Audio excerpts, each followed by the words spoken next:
हर खबर पर होगी आपकी पकड़। डाउनलोड कीजिए एबीपी लाइव ऐप।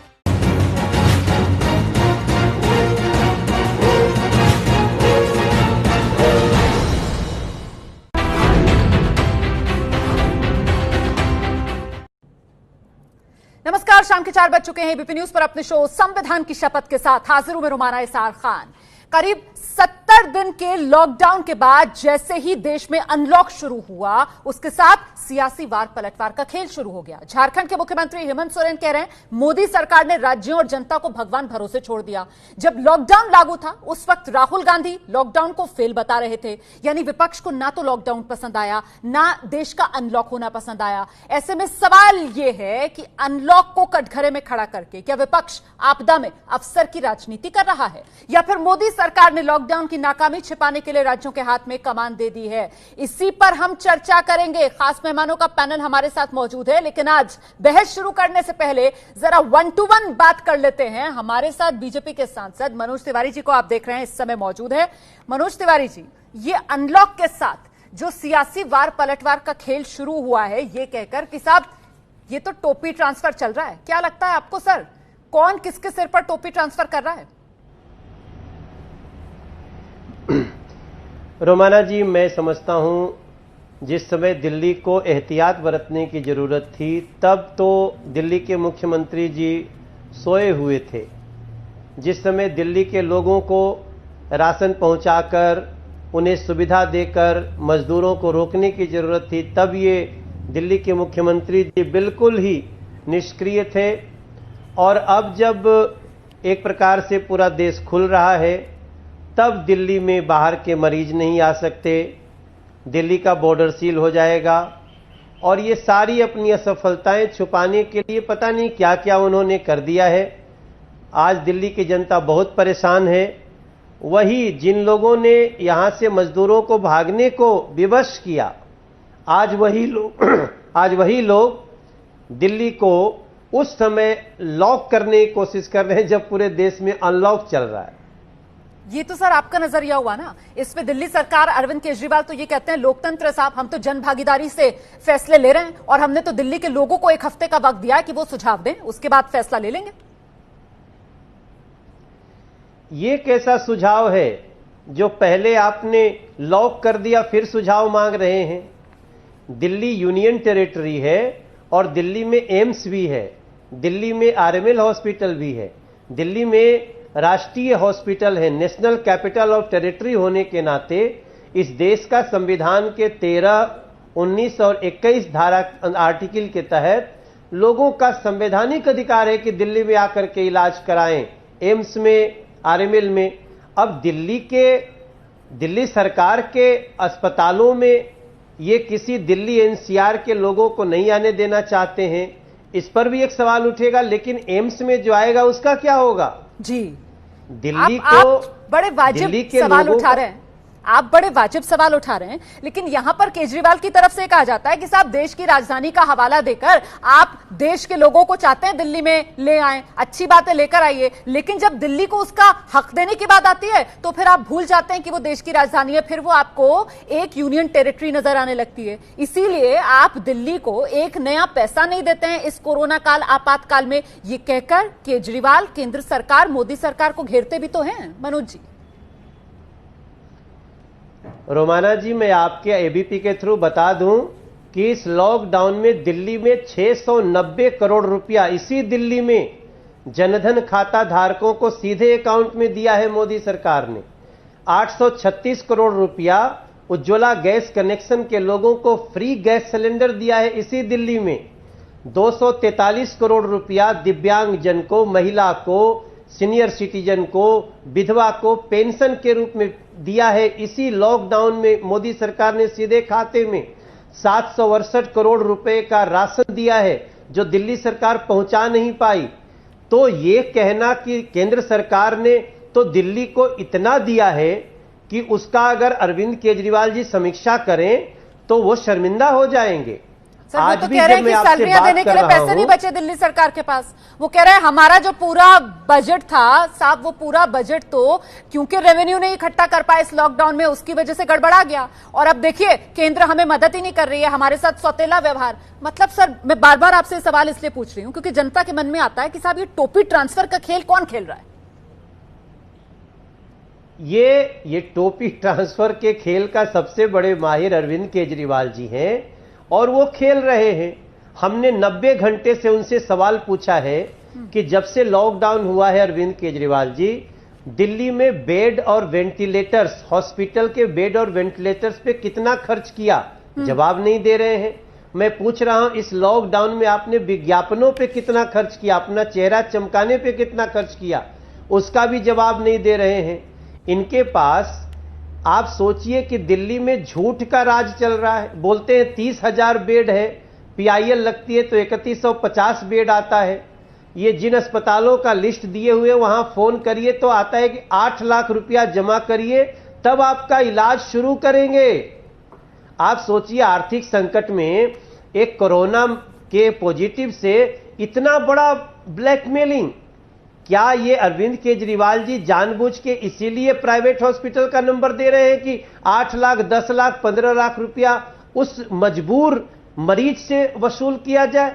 तो मैं समझता हूं कि दिल्ली सरकार सिर्फ टोपी खेल रही है। तो और एक बात बता दूं, दिल्ली की व्यवस्था, आप ये बता पाएंगे सर कि जिस तरीके है। से केजरीवाल सरकार ने तो हाथ खड़े कर दिए हैं, अब केंद्र कुछ मदद करेगी? मतलब अगले महीने कई सैलरी को लेकर दिल्ली सरकार के एम्प्लॉयज की कोई क्राइसिस तो नहीं आने वाली है? केंद्र सरकार मदद करेगी या क्या होगा आगे? रोमाना जी बिल्कुल ही नहीं है। ये तो सिर्फ इनका इशू डाइवर्ट करने का एक कलाकारी है। अच्छा, वास्तविकता यह है कि दिल्ली का बजट 2014 में 37,000 करोड़ था, आज दिल्ली का बजट 60,000 करोड़ है।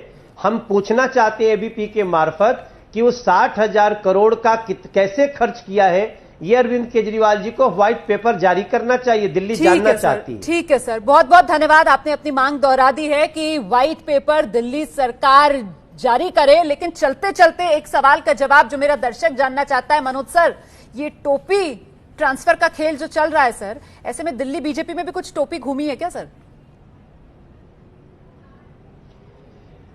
मैं आज प्रदेश अध्यक्ष हमारे नए चुन लिए गए हैं दिल्ली के, आदेश गुप्ता। वो हमारे पहले नॉर्थ के मेयर भी रहे हैं और मेरा कार्यकाल 6 महीना ज्यादा हो गया। आज मैं उस प्रदेश अध्यक्ष के कार्यकाल से मुक्त हुआ हूं, लेकिन हम पूरी भारतीय जनता पार्टी दिल्ली में किसी भी दिल्ली वासी को कोई तकलीफ ना हो और दिल्ली एनसीआर के लोगों का भी जो हक है वो जारी रहे, हम उसके लिए लड़ते रहेंगे रोमाना जी। लेकिन बस सवाल इसलिए था क्योंकि कोरोना काल में वो जिस तरीके की आपकी तस्वीरें आई थी, ऐसे में माना गया था कि साहब ये क्या कर दिया मनोज तिवारी जी ने, ये तो सोशल डिस्टेंसिंग की एक तरीके से धज्जियां तो नहीं उड़ा दी मनोज तिवारी ने हाथ में बल्ला पकड़कर, जिस तरीके से क्रिकेट खेलते आप नजर आए थे।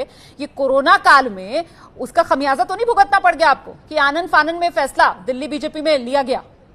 नहीं रोमाना जी, मैं तो ऑलरेडी 6 महीना ज्यादा हो गया। मैं अपने राष्ट्रीय अध्यक्ष नड्डा जी का, अपने नेता नरेंद्र मोदी जी का, हमारे पूर्व अध्यक्ष अमित शाह जी का मैं बहुत शुक्रगुजार हूं। मेरे जैसे एक नए कार्यकर्ता को इतना बड़ा जिम्मेदारी दिया।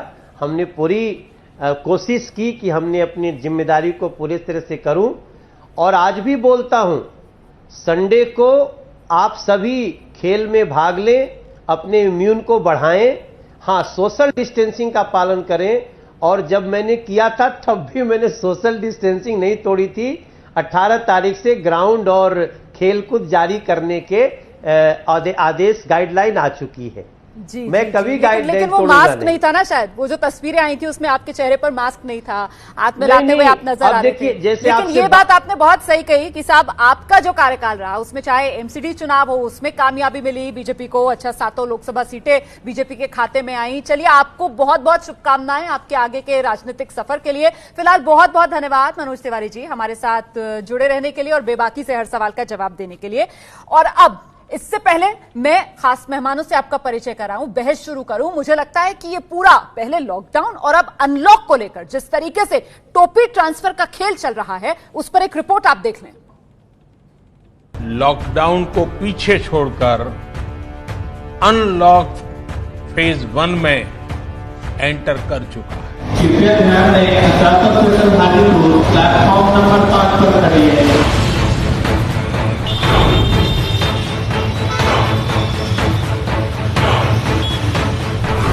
अनलॉक हो रहे देश के लिए मोदी सरकार की उम्मीद बड़ी है।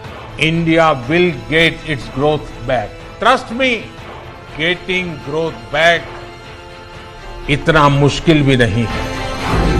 लेकिन राज्य सरकारों के लिए अनलॉक बना पहेली। एक हफ्ते के लिए हम दिल्ली के बॉर्डर सील कर रहे हैं। हरियाणा ने भी यही फैसला लिया है कि सीमाओं पर किसी को रोका नहीं जाएगा। विपक्ष का आरोप, जिम्मेदारी से बचने के लिए मोदी का अनलॉक 1 प्लान। केंद्र सरकार ने अब राज्यों को, देशों को भगवान भरोसे छोड़ दिया है। अब राज्य सरकार के जिम्मे में सारी चीजें डाल दी गई। अब अनलॉक को लेकर विपक्ष हमलावर है। पहले लॉकडाउन को भी बता चुका है फेल। हिंदुस्तान पहला देश है जो बीमारी के बढ़ते वक्त लॉकडाउन बंद कर रहे हैं। स्पष्ट है कि हिंदुस्तान का लॉकडाउन फेल हुआ है। पीएम मोदी का दावा, सरकार ने सही कदम से देश को बचाया। दुनिया में कोरोना वायरस पैर फैला रहा था तो भारत ने सही समय पर, सही तरीके से सही कदम उठाए। कोरोना से देश को बचाने वाली सरकार पर सवाल क्यों? अनलॉक पर टोपी ट्रांसफर कौन कर रहा है? आइए जल्दी से आपका परिचय कराते हैं। बीजेपी की तरफ से पार्टी के प्रवक्ता सैयद शाहनवाज हुसैन हमारे साथ मौजूद हैं। कांग्रेस पार्टी के प्रवक्ता आलोक शर्मा जी हमारे साथ आज की इस चर्चा में शिरकत कर रहे हैं। जेडीयू की तरफ से नेता डॉक्टर अजय आलोक, समाजवादी पार्टी की तरफ से उदयवीर सिंह जी हमारे साथ मौजूद है। बहुत बहुत स्वागत आप सभी का। मुझे लगता है पहले सैयद शाहनवाज हुसैन साहब को आना चाहिए और बताना चाहिए देश को कि आखिरकार ये अनलॉक पर टोपी ट्रांसफर का खेल चल रहा है क्या शाहनवाज भाई? देखिए, आपने ये लाइन बनाया है टोपी ट्रांसफर का। टोपी ट्रांसफर कहीं से नहीं है, केंद्र और राज्य की जिम्मेदारी है और जो भी फैसले केंद्र ने भी किए हैं उसमें राज्यों को विश्वास में लेकर ही फैसले किए हैं, क्योंकि हम फेडरल सिस्टम में हैं और इसमें राज्य के मुख्यमंत्रियों से एक्सपर्ट के राय के बाद सारे निर्णय होते हैं। जब ये लॉकडाउन किया गया था वो निर्णय बहुत सही था, पूरी दुनिया ने उसको सराहा है, भारत ने भी सराहा है। अगर वो वक्त पे लॉकडाउन न हुआ होता तो आज ये केस 30 से 40 लाख हो गए होते। दुनिया की एक बड़ी आबादी इससे पीड़ित है, उसके मुकाबले में भारत ने अच्छा परफॉर्म किया है जी। अभी जान है और जहान भी है। नहीं, इसको सवाल ध्यान में रखते हुए आप जो बात कह रहे हैं सैयद शाहनवाज हुसैन साहब, किया गया जी। सैयद शाहनवाज हुसैन साहब, दरअसल सवाल इसलिए पूछा जा रहा है और अनलॉक को लेकर टोपी ट्रांसफर का जिक्र इस वजह से किया जा रहा है क्योंकि टाइमिंग जो अनलॉक का है, हमने देखा दुनिया भर में जब अनलॉक हुआ तो उन देशों के अंदर पीक आ चुका था, केसेस जो है वो ढलान पर आ गए थे, लेकिन हमारे यहां अभी पीक आया नहीं। अभी केसेस जो हैं उनमें लगातार बढ़ोतरी हो रही है। पिछले 3 दिन से सर आप भी देख रहे हैं 8000 से ज्यादा रोज नए मामले सामने आ रहे हैं। तो इसीलिए पूछा जा रहा है सर कि अनलॉक टोपी ट्रांसफर का खेल चल रहा है क्या? नहीं, एकदम नहीं है रोमाना जी। मैं खुदा का शुक्र है कि बहुत बड़ी बात है कि वो जो डबलिंग का रेट है, वो रेशियो है, वो बहुत कम है। क्योंकि जब हमने लॉक किया था तो एक दिन में वो डबल होता था, अब ये 12-15 दिन लग रहा है। और मैं मानता हूं कि ये सारी एक्सपर्ट की राय करके ही है। और ये राहुल गांधी जी का सवाल है कि साहब जब केस 8000 हो रहे हैं तो आप अनलॉक क्यों कर रहे हैं? जब लॉकडाउन किया उसकी भी आलोचना, अनलॉक किया उसकी भी आलोचना, हम कुछ भी करेंगे उसकी करना आलोचना है। शाहनवाज हुसैन साहब, शाहनवाज हुसैन साहब, कांग्रेस पार्टी क्या इसका जवाब देगी कि शाहनवाज हुसैन साहब, शाहनवाज हुसैन पंजाब में जो निर्णय होता है उस पर सवाल उठाया। आप बिल्कुल बरसिए कांग्रेस पार्टी पर, आप बिल्कुल गरजिए राहुल गांधी पर, लेकिन उससे पहले आप जरा देश को ये जवाब दीजिए ना सर कि 31 मई जब अनलॉक का फैसला लिया जाता है, और मैं लॉकडाउन शुरू करने का तो जिक्र नहीं कर रही हूं, मैं तो आपसे कहती हूं सर 30 30 अप्रैल और 31 मई के आप आंकड़े उठाकर देख लीजिए सर, और देश को बता दीजिए क्या ज्यादा फर्क है। जो फैसला 1 जून से लिया गया देश को अनलॉक करने का, वो फैसला अगर 1 मई से लिया जाता देश को अनलॉक करने का, क्या फर्क पड़ जाता? तब भी वही आंकड़े हैं सर, कोई ज्यादा बदला तो है नहीं। जो आप डबलिंग रेट, क्या अभी आपने यहाँ पर मुझे हवाला दिया सर, वो डबलिंग रेट अगर आप देखेंगे तो 30 अप्रैल में भी वही आसपास था जितना अब 31 मई को है। नहीं, ऐसा नहीं है जी। मैं रोमाना जी कहूँ, इसी तरह का सवाल कांग्रेस ने उठाया। मैं नहीं कह रहा कि आपके वही सवाल हैं जो कांग्रेस वालों के सवाल है, ये आपके अपने सवाल हैं, मैं उससे जोड़कर नहीं देखता। लेकिन कांग्रेस पार्टी या विपक्ष के लोग जिस तरह का सवाल उठा रहे हैं, क्या मंशा है? सवाल उठाना है या जवाब भी देना है? सवाल क्या है कि लॉकडाउन रखना चाहिए, लॉकडाउन में अवेयरनेस करना था, तब हमारे पास उस वक्त टेस्टिंग किट नहीं थी, हमारे पास उस वक्त वेंटिलेटर नहीं थे, हमारे पास N95 मास्क नहीं थी, और हमने उन सब चीज को अचीव करते हुए आज अवेयरनेस भी फैलाया है। लोग खुद अवेयरनेस का पूरी तरह पालन कर रहे हैं। मैं आलोक जी का रुख कर लेती हूँ। चीजें हैं राज्य सरकार को विश्वास में लेकर किया गया है, उसी के आधार पर कांग्रेस के नेता आलोक शर्मा जी के पास चलते हैं। आलोक शर्मा जी, बीजेपी की तरफ से लगातार ये गिनाया जा रहा है कि साहब आप देखिए 25 मार्च जब हमने लॉकडाउन किया था तब देश में तैयारी किया थी, और अब 31 मई जब लॉकडाउन खत्म हुआ है, 1 जून देश से अनलॉक शुरुआत हुई है, तब आप देश की तैयारी देख लीजिए। तो सर ऐसे में क्यों लगता है आपके साथियों को कि साहब अनलॉक करने का मतलब देश को भगवान भरोसे छोड़ देना है?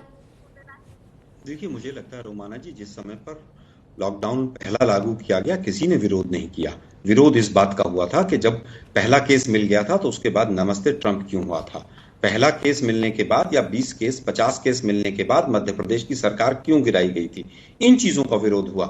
हमने पहले दिन से कहा कि ठीक है लॉकडाउन आपने किया, हम आपके साथ हैं, लेकिन हम तो ये पूछ रहे हैं कि जो लड़ाई 18 दिन में समाप्त होनी थी वो 70 दिन के बाद किस मोड़ पर खड़ी है। अब कौन सा रोड मैप है हमारे सामने? आप कह रहे हैं साहब बहुत अच्छी तैयारी थी, 6 साल से आप यही गीत तो गा रहे हैं कि 6 साल से इकोनॉमी बूम पे थी हमारी, और हमारी जैसी इकोनॉमी तो पूरे वर्ल्ड में नहीं थी। हालत ये हुई कि 1 महीने के अंदर अंदर शराब की दुकानें खोलने की नौबत आ गई। राज्यों ने भी और केंद्र ने भी घुटने टेक दिए। केंद्र ने जीएसटी का पैसा तक नहीं दिया, जिस जीएसटी और इनकम टैक्स के लिए पिछले 6 साल से आलोक जी, दरअसल गीत तो सर कोई भी नया नहीं गाता है ना, चाहे सत्ता पक्ष का आपने यहाँ पर जिक्र किया, मैं उसमें जोड़ दूं कि विपक्ष, सबके पास गीत तो वही पुराने हैं सर। लेकिन मैं आपसे ये जानना चाहती हूँ सर, आप लोग बार बार आते हैं, नमस्ते ट्रंप का जिक्र करते हैं, आप लोग बार बार आते हैं 30 जनवरी तारीख का जिक्र करते हैं, बार बार आते हैं सर आप मार्च के महीने में मध्य प्रदेश में जो कमलनाथ सरकार के साथ हुआ उसका जिक्र करते हैं। लेकिन आप मुझे ये तो बता दीजिए कि पीक तो अब तक नहीं आया देश में कोरोना के केसेस का, फिर लॉकडाउन की टाइमिंग पर आप किस तरीके से सवाल उठा सकते हैं सर? और कब से चाहते हैं आप देश में लॉकडाउन हो जाता? बहुत अच्छा सवाल लिया आपने। लॉकडाउन की तैयारी में 2 चीजें होनी चाहिए थी। एक हेल्थ की पूरी तैयारी होनी चाहिए थी, फेक वेंटिलेटर से लेकर, गुजरात से लेकर, और जिस तरह से मास्क घोटाला और पीपीई किट घोटाला हिमाचल में हुआ है और बीजेपी के लोग जेल में गए, यही तैयारी थी क्या?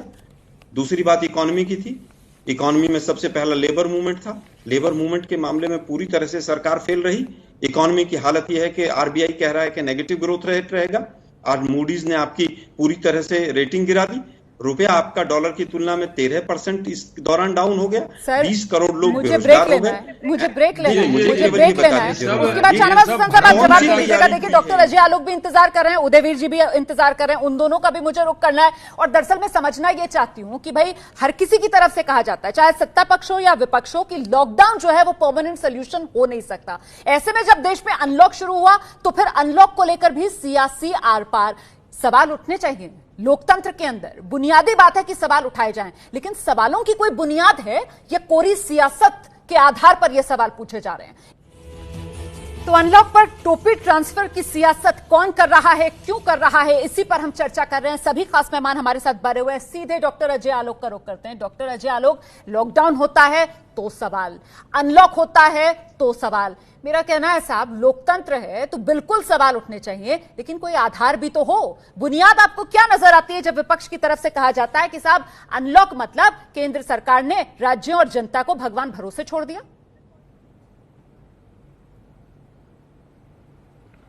ऐसा है कि इनसे सबसे पहले यह सवाल पूछना चाहिए कि आज जो ये प्रवक्ता लोग बैठ के टीवी पे बोलने लगते हैं कि राज्यों के भरोसे छोड़ दिया, तो जब प्रधानमंत्री ने मुख्यमंत्रियों के साथ बैठक की थी और गृह मंत्री ने सारे मुख्यमंत्रियों से फोन पे बात की थी अनलॉक 1 के बारे में, तो उसी वक्त जोर जोर से कांग्रेस के सारे मुख्यमंत्री अनलॉक के बारे में। तो उसी वक्त जोर जोर से सारे मुख्यमंत्री कांग्रेस के और बाकी विपक्षी दलों के बोलते प्रधानमंत्री को कि नहीं चाहिए अनलॉकडाउन, अभी लॉकडाउन रहने दीजिए। उस वक्त तो किसी ने नहीं बोला। आप एक तरफ अनलॉक कहते हैं, एक तरफ आम आदमी पार्टी कहने लगती है कि केंद्र सरकार सहयोग नहीं कर रही है, दूसरी तरफ आप दिल्ली को बॉर्डर सील कर देते हैं, दिल्ली पूरा खोल देते हैं। सबसे ज्यादा केसेस तो वहीं आ रहे हैं। तो महाराष्ट्र में भी ज्यादातर उद्योग खुल चुके हैं। समस्या ये है कि ये लोग कंफ्यूज हो गए हैं, इनको पता ही नहीं है कि क्राइसिस से मुकाबला कैसे करना है। हम एक फेज वाइज क्राइसिस अडॉप्शन कर रहे हैं। क्या भारत पहला देश नहीं था जहां से 500 केस डिटेक्ट हुए थे और हम लॉकडाउन में चले गए थे? जी। अगर आज कांग्रेस की बात माने तो ठीक है, 500 केस पहले हमें लॉकडाउन नहीं करना चाहिए था। जब इटली की तरह हमारे भी 50,000 केस हो जाते तब हम लॉकडाउन करते, तब आज हमारी क्या स्थिति रहती? एक विशेषज्ञों की राय से ये देश चला है और आज एक बहुत अच्छी पाथ ऑफ रिकवरी पर हम हैं और अब इसके साथ रहना है। और 2 महीने में जितनी एडिक्वेट तैयारी थी पूरी हो गई और लोगों में भी अवेयरनेस आ चुका है संक्रमण से कैसे बचना है और इकोनॉमी भी खोलनी है। नहीं तो जिस प्रवासी मजदूरों का, जिस एमएसएमई का राहुल गांधी रोज गाना गा रहे हैं, उसको ऑक्सीजन कैसे मिलेगी? जरा बता दें मेरे कांग्रेस के मित्र, अगर अनलॉक नहीं करेंगे। अजय आलोक जी, जब आपको देना चाह रहे हैं, लेकिन उससे पहले एक रिएक्शन उदयवीर जी, हर तरफ से यही कहा जा रहा था ना सर, विपक्ष भी यही कह रहा था कि साहब लॉकडाउन जो है वो परमानेंट सोल्यूशन तो है नहीं, और अब जब अनलॉक की तरफ बढ़ रहे हैं तो अनलॉक विपक्ष को ऐसा लग रहा है कि टोपी ट्रांसफर का खेल, कि लॉकडाउन की नाकामी को छिपाने के लिए सरकार अनलॉक कर रही है, राज्यों पर जिम्मेदारी डाल रही है। सर, ये विपक्ष की अवसरवादी राजनीति क्यों ना कहा जाए? ये अवसरवादी राजनीति नहीं कहना चाहिए। मुझे लगता है कि ये जो भारत सरकार ने खुद घोषणाएं की और जो दिलासा दी, उसके विपरीत जब वो बयान देते हैं तो सवाल उठते हैं। लॉकडाउन को लेकर किसी ने विरोध नहीं किया था। जब लॉकडाउन 1 किया प्रधानमंत्री जी ने, तो उन्होंने किसी राज्य से कोई राय नहीं ली। और जब विश्व में कोरोना काफी पीक पे चला गया, उस समय लोगों ने कहा, हमारे राष्ट्रीय अध्यक्ष जी ने भी कहा कि हवाई जहाज से माध्यम से आ रहा है कोरोना, तो उस समय फ्लाइट नहीं रुकी, उस समय बाहर से लोग नहीं रोके गए। अब जब अनलॉक करने की बारी आई है तो राज्यों के ऊपर छोड़ने की बात हो रही है, आत्मनिर्भरता की बात हो रही है। आत्मनिर्भर होना है, लेकिन उसके लिए सरकार क्या ऐसा कर रही है कि देश के नागरिक आत्मनिर्भर हो पाए? सवाल यह है कि सिर्फ कह देने से अगर आत्मनिर्भरता हो जाती है तो कभी भी कह सकते हैं। हमारा मानना, जैसे लेबर का इशू हुआ, 20 लाख करोड़ का पैकेज दे दिया सर। आज भी प्रधानमंत्री ने गिनाया कि 53,000 करोड़ की तो फाइनेंशियल असिस्टेंस सीधे खातों में 53,000 करोड़ रुपया पहुंचाया गया गरीब, किसान, मजदूर, महिला, दिव्यांगों के। मैं उसी बात पे आ रहा हूँ, मैं उसी बात पे वही बात मैं कह रहा हूँ आपसे। लेबर का जब मूवमेंट होना है या नहीं होना है, ये भारत सरकार को एक स्पष्ट गाइडलाइन देनी चाहिए, क्योंकि लेबर भारत सरकार का विषय भी है, डिपार्टमेंट भी है और इंटर स्टेट मूवमेंट है लोगों का। ठीक है। कोई मूवमेंट नहीं किया गया। जब 60 दिन लोग रह लिए वहां, 45 दिन, 50 दिन, उसके बाद लेबर के मूवमेंट की बात हो गई।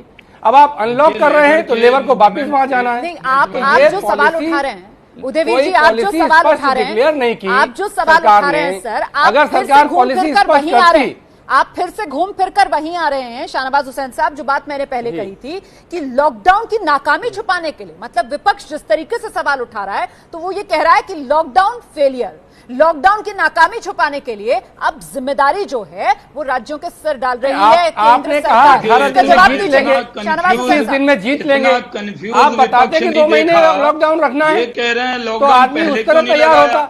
आपने कहा 18 दिन में जीत लेंगे, 21 दिन में जीत लेंगे। लोगों ने उसी हिसाब से काम किया। उदयवीर जी, दोबारा आपके पास आऊंगी सर। कोई बीच में बोल नहीं रहा है, एक दूसरे को टोक नहीं रहा है। पहले शाहनवाज हुसैन अपनी बात रख दें, फिर आलोक जी इंतजार कर रहे हैं, उसके बाद दोबारा आपके पास आऊंगी। शाहनवाज हुसैन साहब, देखिए, इतना कंफ्यूज विपक्ष है कि पहले कह रहे हैं कि जल्दी क्यों नहीं लगाया, जब लगा दिया तो कह रहे हैं कि अनलॉक क्यों कर दिया। क्या कहना चाहते हैं आप? संदेश क्या है? सवाल है कि इस देश में जिसके हर निर्णय में विपक्ष के मुख्यमंत्री शामिल रहे हैं, उनकी राय को लिया गया है और उन राय मशवरे के बाद देश टीम इंडिया की तरह काम कर रहा है। जब इनके मुख्यमंत्री बैठते हैं प्रधानमंत्री के साथ, तो वो जो राय देते हैं उस राय का पूरा सम्मान होता है। लेकिन टेलीविजन पर आकर कांग्रेस के प्रवक्ता, कांग्रेस के नेता राहुल गांधी जी, सोनिया गांधी जी अलग राय रखते हैं।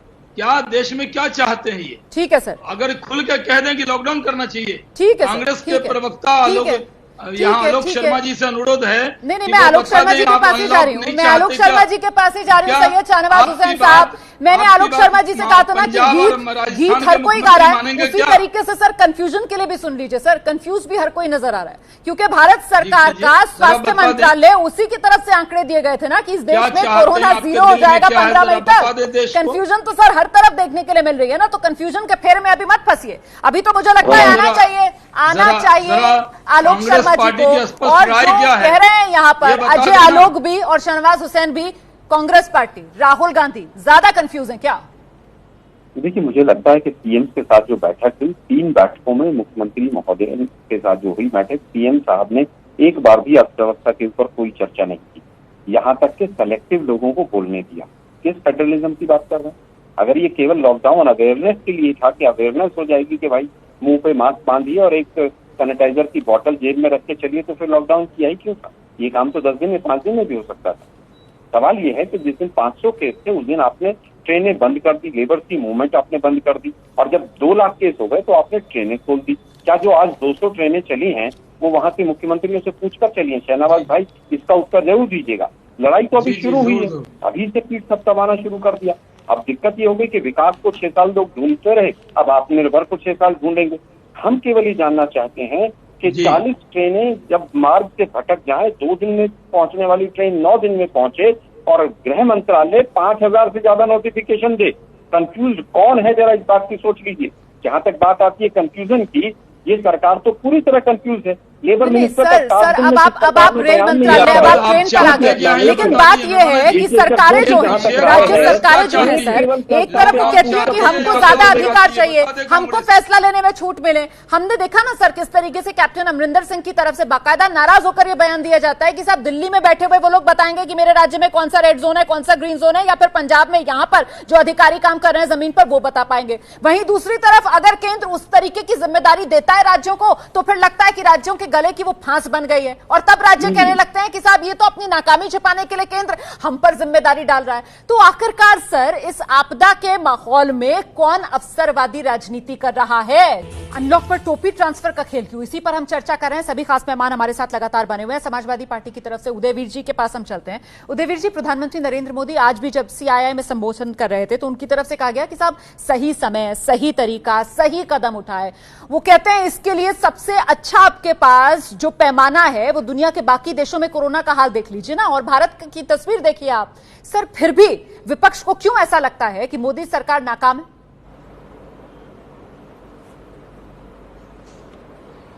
देखिए, पहली तो इस समय माननीय मोदी जी हो या कोई विपक्ष का नेता हो, उसे सक्सेस या फेलियर की बात इसलिए नहीं करनी चाहिए क्योंकि अभी कोरोना का पीक हिंदुस्तान में नहीं आया। ये सारे एक्सपर्ट फिर राहुल गांधी ने तो पहले ही फेलियर की बात कर दी थी, लॉकडाउन फेल है, लॉकडाउन फेल है कहकर दिखाई देने लगे तब कहना चाहिए, तब कहना चाहिए। नहीं, मैं पूरी बात कर लूं, तब कहना चाहिए।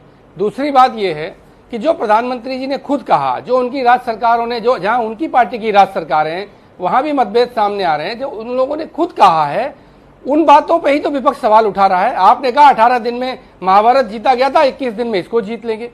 लोगों ने उसके हिसाब से तैयारी कर ली, सब लोगों ने उतना लेबर से लेके सारे लोगों ने ऐसा सोचा। अगर आपने पहले बताया होता, नहीं होनी चाहिए, लेकिन राहुल गांधी तो बड़ी सलाह मशवरा करके बताया होता तो लोगों ने ऐसी तैयारी की होती। में नजर आया आलोक जी, 21 दिन में हम इसको हराने का प्रयास करेंगे। नजर नहीं आया राहुल गांधी ने जल्दबाजी में आया, लेट आए, लेकिन प्रधानमंत्री जी पे तो पूरे एक्सपर्ट्स थे, सब कुछ था। तो राहुल जी को, प्रधानमंत्री जी को तो सोच समझ के बयान बीच में मत बोलिए सर, आपके समय में कोई बीच में नहीं टोकता है। जी जी, आइए आलोक जी प्लीज। पूरी तरह से राहुल गांधी जी ने कहा कि लॉकडाउन के आज तक हम किसी तरह की सफलता नहीं मिली, ये सच है, ये फेल रहा है। क्यों फेल रहा है? कि आपके पास कोई क्राइटेरिया नहीं रहा कि लॉकडाउन 1 से 2, 2 से 3, 3 से 4 और उसके बाद अनलॉक करके चल दिया। जल्दबाजी में राहुल गांधी इतनी जल्दी फैसला क्यों सुना रहे हैं सर? ये वायरस ही 6 महीने पुराना है। यहाँ पर बैठकर कोई भी आ रहा है और वो अपना फरमान सुनाकर चला जा रहा है, कौन फेल है, कौन पास है, सारे सर्टिफिकेट बांटने में लगे हुए हैं। अजय आलोक,